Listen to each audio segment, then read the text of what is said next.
রাজ্য সরকারের উদ্যোগে আসানসোল দুর্গাপুর উন্নয়ন কর্তৃপক্ষের পক্ষ থেকে আজ দুর্গাপুরের নগর নিগম 16 নম্বর ওয়ার্ডের ঠান্ডাবাগ এলাকায় শ্রী দুর্গা ক্লাব চত্বরে একটি কমিউনিটি হল অডিটোরিয়ামের উদ্বোধন হয়। অনুষ্ঠানে উপস্থিত ছিলেন রাজ্যের পঞ্চায়েত ও গ্রামোন্নয়ন সমবায় দপ্তরের ভারপ্রাপ্ত মন্ত্রী শ্রী প্রদীপ মজুমদার, আসানসোল দুর্গাপুর উন্নয়ন কর্তৃপক্ষের চেয়ারম্যান শ্রী কবি দত্ত, দুর্গাপুর নগর নিগমের প্রাক্তন পৌরপিতা শ্রী সুশীল চ্যাটার্জি সহ এডিডি এর অন্যান্য আধিকারিকেরা।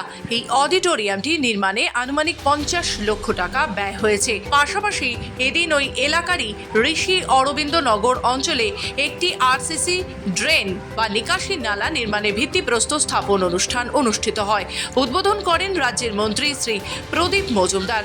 এই নিকাশি নালা নির্মাণে প্রায় 25 লক্ষ টাকা ব্যয় হবে। শুরু থেকে শেষ বলতে গেলে সারাদিন পেরিয়ে যাবে। খালি এইটুকু বলি, রোগী কল্যাণ সমিতির চেয়ারম্যান আমাদের এডিডি এর চেয়ারম্যান। এখন শৈশব কেন, শিশুর জন্ম থেকে হাসপাতালের বিভিন্ন স্তরে উন্নয়ন, তারপরে হচ্ছে রাস্তা প্রশস্ত এবং আরও শক্তিশালী করা, তার যা যা আমাদের মেনটেন করার জন্য লাগে এবং নতুন রাস্তা করার ক্ষেত্রে সেখানেও সক্রিয়তা দেখতে পাচ্ছি। রাস্তা প্রশস্ত করার ব্যাপারে প্রয়োজন মতন সেগুলোও করা হচ্ছে।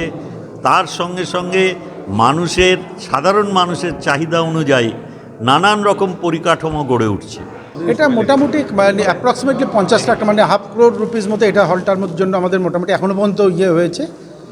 এবং এই যে ড্রেনটা আমরা করলাম আজকে, যেটা নারকেল ফাটালেন মাননীয় মন্ত্রী, তাতে মোটামুটি কম বেশি 25 লাখ টাকা মতো আমাদের বাজেট আছে। হয়তো পরবর্তীকালে বাড়তে পারে দুটোই, কিন্তু আপাতত এই বাজেট আছে।